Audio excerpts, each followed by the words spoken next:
शिरोळ तालुक्याच्या विकासासाठी जगेन आणि मरेन।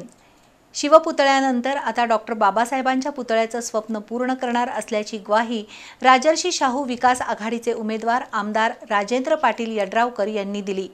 जयसिंगपूर इथल्या सभेमध्ये ते बोलत होते। जयसिंगपूरमधील विक्रमसिंह मैदानावर राजर्षी शाहू आघाडीचे उमेदवार आमदार राजेंद्र पाटील यड्रावकर यांच्या प्रचारार्थ सभा झाली। यावेळी बोलताना आमदार राजेंद्र पाटील यड्रावकर यांनी भावनापूर्ण भाषण केलं।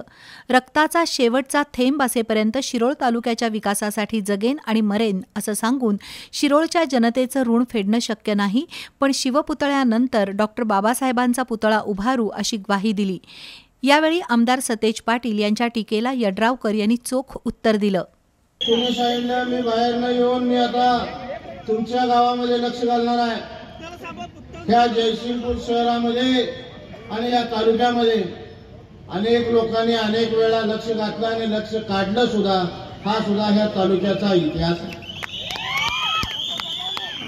एखादा लोकप्रतिनिधी निवडायला बाहेरच्या माणसाला विश्वास द्यायला लागतो।